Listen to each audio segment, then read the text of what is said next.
Welcome to Esoteric Thoughts. Today I have the pleasure of welcoming back Dr. Josh Bowen to the channel. Dr. Josh has a new book out, The Atheist Handbook Part 2, and we're going to be discussing some of the sections and topics from that book. So welcome back, Dr. Josh. Oh, thank you for having me. It's a lot of fun last time. Yes, it was. Yes, I've had some really good feedback and some questions, but today I'm not gonna tackle you with the questions today. I'll just stick to the topics from part 2 of your book.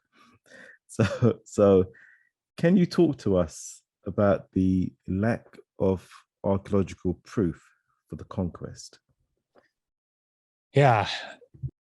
Part of, if people think back to some of the major stories that you see in the Old Testament and the Hebrew Bible, the ones that sort of stand out maybe the most from like a historical standpoint, things that are up in the air, things that are debated, whether they're debated in academic circles or on social media. One of the big ones is the Exodus and the Conquest. So sometime it's purported in the second half of the second millennium BCE, you have 2 to 3 million people that are supposed to have walked out of Egypt, wandered in the desert for about 40 years, and then gone across the Jordan River and conquered, inside of Palestine, inside the land of Canaan.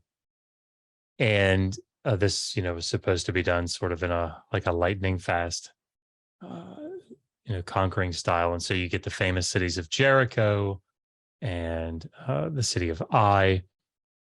These are all part of that conquest narrative.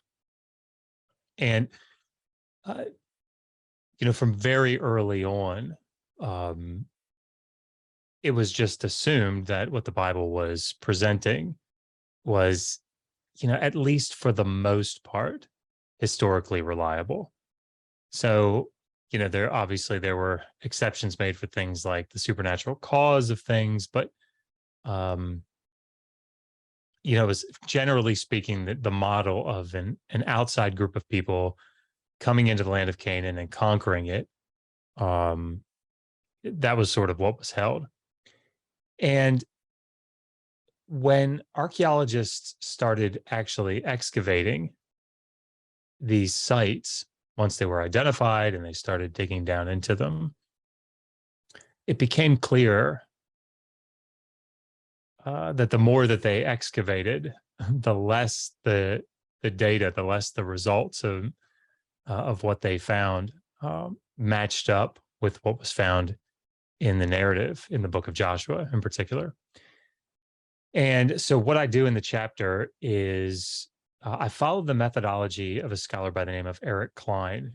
I'm sure many of the people listening know who that is. He wrote the very famous book 1177 about the systems collapse that took place in the ancient Near East around the 12th century. But he has a book that he wrote, I think, in 2005. And in it, he dedicates a chapter to the conquest. And what he does is he says, okay, let's look at the archaeological evidence for 8 cities. And the 8 cities that he looks at are from inside of the land of Canaan across the Jordan River. And he's looking at cities that are supposed to have been completely destroyed. And from an archaeological standpoint, that's really important. As terrible as that sounds, it's great when a city is destroyed from an archaeological standpoint, because things sort of are left in situ, in place, right there. If people aren't packing things up, people aren't, it's just things are destroyed and they stay where they normally are used. And that's a really great thing from an archaeological standpoint. But the issue here is that it's very noticeable. Like if a city is burned down, it's very noticeable. There's like an ashy layer that you see when you dig down. And so his thought was, behind this methodology, I'll look at these cities, look at the archaeology of these 8 cities, and we should be able to see evidence of destruction, either at the traditional date of the conquest, which would have been around 1407 BCE, or the much more mainstream view that if there was an exodus, an actual some sort of exodus and conquest, that it would have taken place, toward the mid to late 13th century. And what I did is I took 4 cities inside of the land of Canaan, and then 3 cities that are in Transjordan that have been excavated pretty well. And Transjordan just being on what's in the west side, or outside of Canaan proper, that the Israelites are said to have destroyed.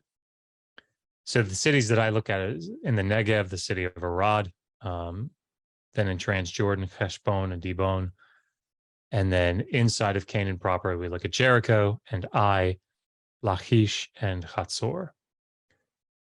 And the idea being, we're asking 2 questions, essentially. Was there a city in the late Bronze Age, this period that either the traditional date or the more mainstream date fit into? Is there a city there to be destroyed? Number 1. And then number 2, if there is a city there, do we see evidence of a destruction?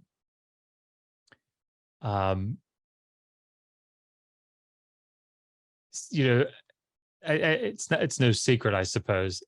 Spoilers, though, no, right? One of those cities seems to evidence a destruction that would fit not with the traditional date, but with the 13th century date. And I won't go through really any of the details. I wouldn't think that probably wouldn't be interesting to do here in this format. But I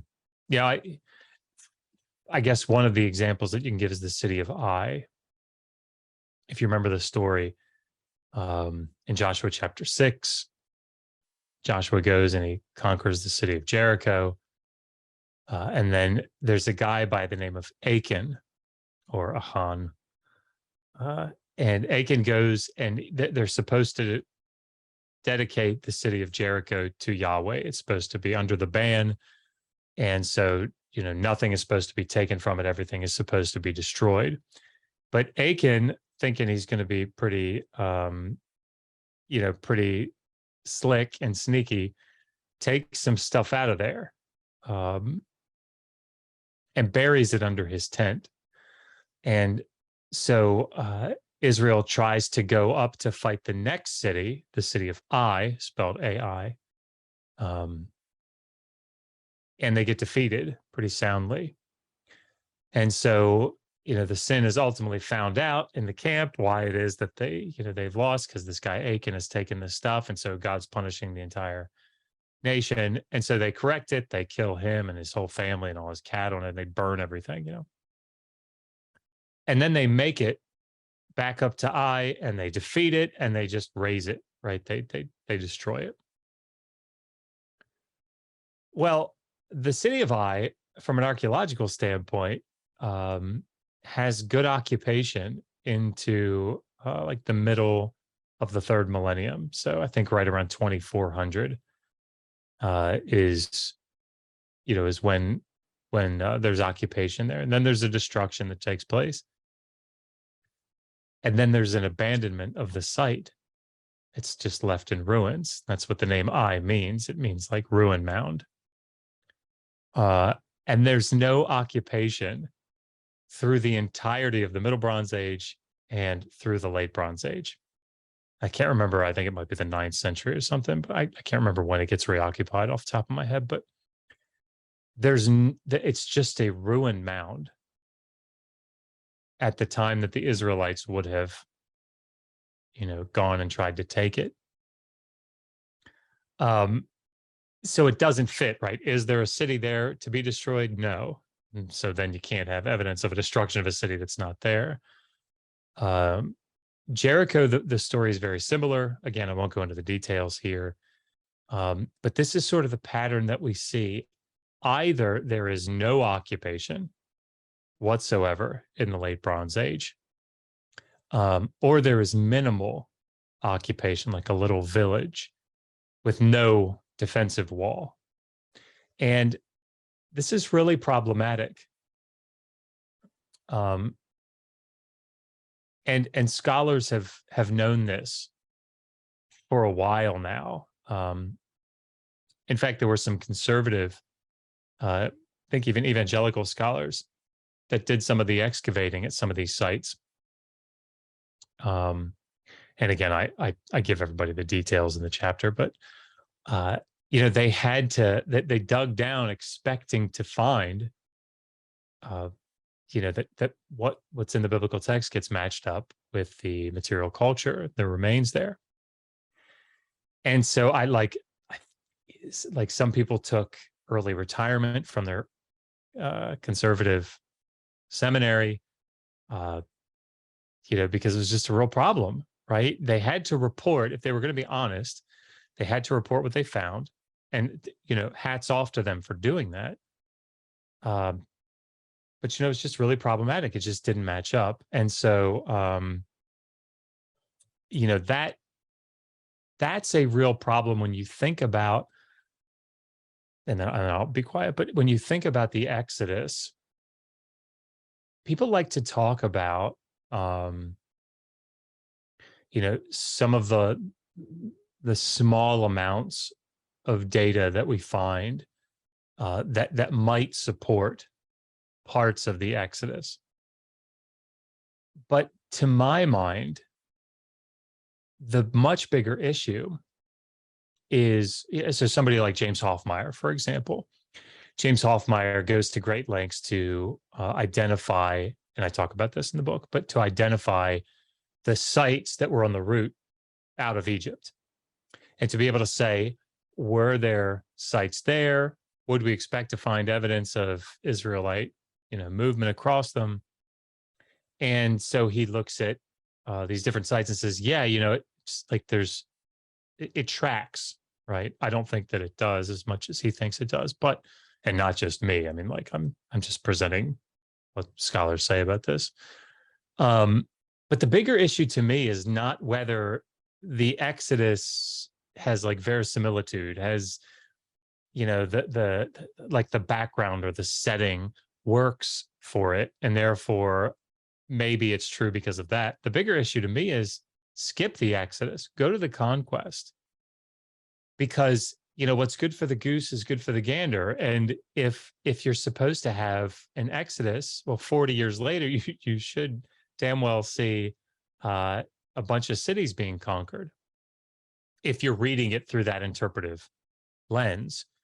And it's just disastrous from an archaeological standpoint. It's just disastrous for like an actual late Bronze Age destruction, to the point that scholars, and I talk about this in the chapter,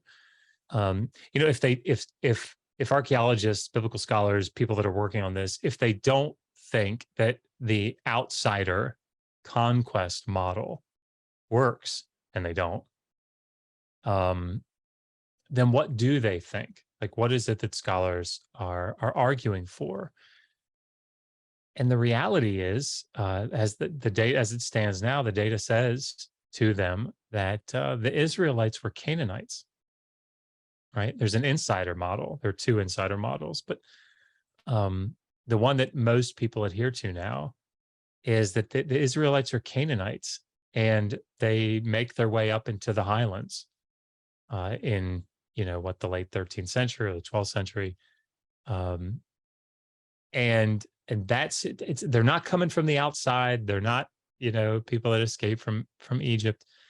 They're Canaanites. They've been Canaanites all along. They're just moving and settling down in the highlands. So there are real problems with the conquest model. And from an archaeological standpoint, it's just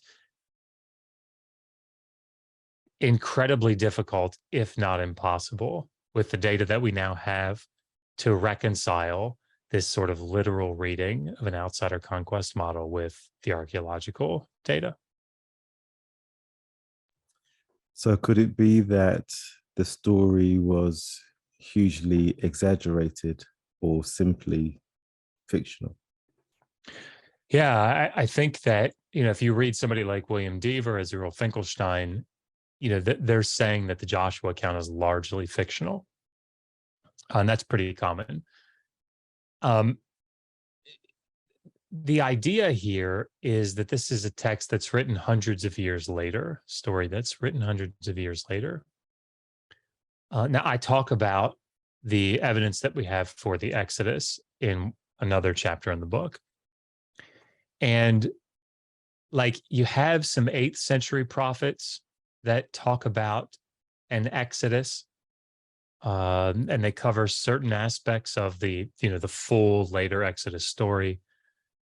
You have Exodus chapter 15 with the Song of the Sea, which seems to date early. At least most scholars would say that. Maybe going back to the 12th century. I think that's pretty generous, but let's benefit of the doubt. And something like the oracles of Balaam that go back to the 9th century. So we do seem to have early ideas of some type of either a fight, with the Pharaoh, a fight with Egypt, and Yahweh delivering as the warrior, or an idea of slavery that they're being, freed from. Does that mean that they're freed out of Egypt? Not necessarily, because Canaan was under the thumb of Egypt. It was, part of, it was ruled directly by Egypt for, I think, down almost into the 12th century. So, there are these early ideas, but with the conquest, it really does seem that there are two different models that even the Hebrew Bible seems to be espousing and trying to bring together. And the one is this like lightning, lightning conquering that takes place under Joshua in the book of Joshua. But then in the book of Judges, you seem to have a much different view. And I think there are a lot of scholars that would argue that the Judges view is at least more reasonable. And that is like a slower taking over bit by bit. But again, to me, the question isn't, or shouldn't be, in the end, when we're looking at it through this, this lens of a more fundamentalist, conservative, evangelical perspective, the question needs to be more like, okay, we have to first deal with the possibility that this is actually historically reliable, right? That we can just write our history based on what Joshua or Judges says. And that's what I'm trying to do here. Answer that question. It's the chapters in the book are not to tell you which is the correct interpretive model for the Exodus, let's say. So should we be thinking about it more like Ronald Hendel does, thinking about cultural memory? Or should we be thinking, it's, some type of like a pared down several Exodus events that are taking place over hundreds of years? That's not really my point. It's more to say, look, you can't just pick up the book of Exodus, read it and say, here's what happened. We can write our history based on this. And the same is true with the book of Joshua and Judges. You can't do it that way.